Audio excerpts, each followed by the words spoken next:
Langit sore di Taif berwarna pucat, seperti wajah seseorang yang menahan tangis terlalu lama. Awan menumpuk di atas lembah, dan angin berhembus membawa debu halus menerpa dua sosok yang berjalan perlahan di antara jalan berbatu. Langkah mereka tampak berat. Debu menempel di ujung jubah, dan peluh bercampur darah kering di ujung kaki.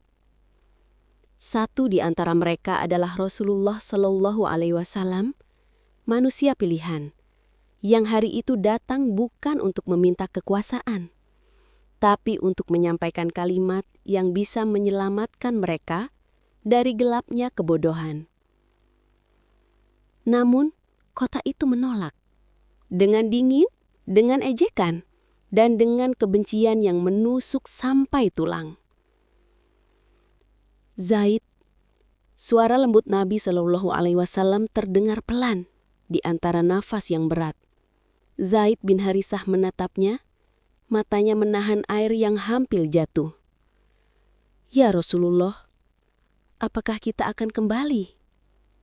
Nabi Shallallahu Alaihi Wasallam terdiam. Matanya memandangi puncak gunung Taif yang perlahan diselimuti kabut senja. Lalu beliau menjawab lirih, bukan kembali Zaid, tapi pulang kepada Allah. Suasana menjadi sunyi. Hanya ada suara langkah kaki yang menyentuh tanah kering dan desir angin yang menampar lembut wajah mereka. Taif yang tadinya ramai kini menjauh di belakang, seperti bayangan kota yang menutup pintunya bagi utusan Tuhan. Rasulullah masih menunduk. Dadanya bergetar menahan sesak. Sebelumnya, beliau mendatangi para pemuka Taif, berharap ada hati yang terbuka, walau satu. Tapi mereka menolak dengan tawa. Ada yang berkata sinis, "Kalau engkau benar Nabi, bukankah Allah akan mengirimkan malaikat untuk melindungimu?" Dan yang lain mencibir, "Kami tak butuh agama orang miskin dari Mekah." Hati manusia seringkali lebih keras dari batu. Dan di hari itu, batu benar-benar menjadi saksi. Langit semakin gelap, burung-burung kembali ke sarangnya. Tapi beliau masih berjalan, menembus lembah yang sunyi. Zaid memperhatikan gurat lelah di wajah Nabi yang tetap teduh, walau di dalamnya tersimpan luka yang dalam. Betapa berat jalan ini ya Allah, bisik Zaid dalam hati. Tapi Rasulullah Shallallahu Alaihi Wasallam hanya tersenyum kecil. Zaid, katanya, mereka belum mengenal Tuhanku, dan aku tak bisa membenci mereka karena itu. Di kejauhan, suara azan belum ada. Kota itu belum mengenal kalimat Allahu Akbar. Namun malam itu, di antara dua manusia yang berjalan dengan kaki berdarah, langit sebenarnya sedang menyimat doa yang belum diucapkan. Langit yang tadi muram kini menurunkan butir hujan kecil. Namun, bukan air yang lebih dulu jatuh dari langit Taif hari itu, melainkan batu dari tangan-tangan manusia yang menolak rahmat.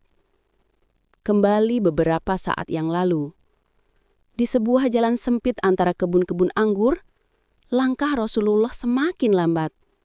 Batu mengenai punggungnya, sebagian menghantam keningnya. Zaid bin Harithah berusaha melindungi dengan tubuhnya sendiri, hingga darah mengalir di wajah dan tangannya. "Cukup, wahai penduduk Taif!" Zaid berteriak, tapi ejekan justru semakin keras. Anak-anak kecil ikut melempari mereka sambil tertawa. Sementara orang dewasa menyumpah, "Pergilah dari sini, jangan kotori kota kami dengan dustamu." Suara mereka menggema di antara dinding batu, berpadu dengan langkah terhuyung dua manusia pilihan itu. Bumi terasa berputar, dan udara dingin mulai menggigit luka yang terbuka. Di sela sakit dan debu, Rasulullah masih menunduk. Tak ada kata makian, tak ada dendam. Hanya sebaris kalimat lembut yang keluar dari bibirnya. nyaris seperti doa yang dipeluk angin. Ya Allah, kepadamu aku mengadu lemahnya diriku, sedikitnya daya upayaku, dan hinanya aku di mata manusia. Wahai Tuhan orang-orang lemah, Engkau Tuhanku, kepada siapa Engkau serahkan aku ini? Suara itu lirih, tapi bumi mendengarnya. Langit mencatatnya, dan malaikat menunduk haru menyimak kalimat yang lahir dari kesabaran seorang utusan. Langkah mereka akhirnya berhenti di sebuah kebun milik dua orang kafir Quraisy, Utbah dan Syaibah bin Robi'ah. Keduanya memperhatikan dari jauh. Terdiam melihat sosok yang penuh darah itu duduk di bawah pohon anggur. Wajahnya tertunduk, matanya menatap tanah, dan hujan tipis mulai turun membasahi lukanya. Zaid mendekat. Ya Rasulullah, izinkan aku membalas mereka. Izinkan aku. Tapi Rasulullah menatapnya lembut. Tidak Zaid, aku tidak diutus untuk mengutuk, tapi untuk mengasihi. Angin malam masuk di antara sela pepohonan, membawa aroma tanah basah dan darah yang menetes. Dunia terasa sunyi. Hanya desiran daun dan isak halus yang tertahan di dada seorang nabi. Saat itulah Allah mengirimkan sesuatu. Seorang budak bernama Adas berasal dari Ninawa, datang membawa semangkuk anggur atas perintah tuannya. Dia tidak tahu bahwa hari itu dia akan berhadapan langsung dengan manusia termulia. Adas menyuguhkan anggur itu dengan tangan gemetar. Rasulullah mengucap, Bismillah. Adas menatap heran. Kata-kata itu bukan dari orang-orang di negeri ini, katanya. Rasulullah Shallallahu Alaihi Wasallam tersenyum lembut. Dari mana asalmu, wahai Adas? Aku dari Ninawa. Rasulullah Shallallahu Alaihi Wasallam berkata, dari negeri seorang hamba saleh bernama Yunus bin Mattah. Adas menatapnya, terkejut. Dari mana engkau mengenal Yunus? Lalu Rasulullah Shallallahu Alaihi Wasallam berkata, dia adalah saudara seimanku.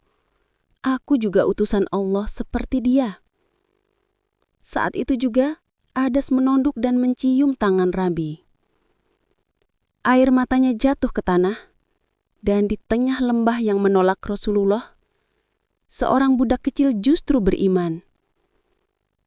Langit yang tadinya kelam kini seperti menjadi saksi bahwa di balik penolakan manusia, selalu ada hati yang Allah pilih untuk terbuka. Malam turun perlahan di atas lembah Taif. Awan yang tadi kelam kini perlahan memudar, menyisakan langit yang jernih dan sunyi. Rasulullah masih duduk di bawah pohon anggur. Lukanya belum kering, namun ketenangan mulai turun di wajahnya. Hujan sudah berhenti, tapi sisa airnya masih menetes dari ujung daun. Jatuh perlahan ke tanah seolah menirukan air mata yang tadi menetes dari matanya. Zaid bin Harisah duduk di sampingnya, terdiam. Dia menatap sosok itu dengan dada bergetar. Sosok yang baru saja ditolak, disakiti, dan diusir dari satu kota, tapi tak sedikit pun kebencian keluar dari lisannya. Di langit yang mulai temaram, tiba-tiba muncul cahaya lembut. Malaikat Jibril turun bersama malaikat penjaga gunung. Udara di sekitar mereka berubah hening, seolah alam pun menahan nafas. Wahai Muhammad, sesungguhnya Allah telah mendengar apa yang mereka katakan kepadamu. Dan ini malaikat penjaga gunung telah diutus kepadamu. Jika engkau mau, dia akan menimpakan gunung kepada mereka. Zaid terkejut. Darahnya masih mengalir dan di matanya ada bara kemarahan yang hampir meledak. Namun Rasulullah menatap langit dan perlahan menggeleng. Tidak, wahai Jibril.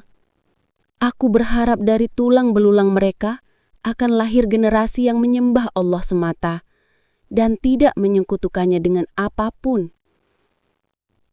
Begitulah Rasulullah. Di saat dunia menolak, beliau tetap memberi doa.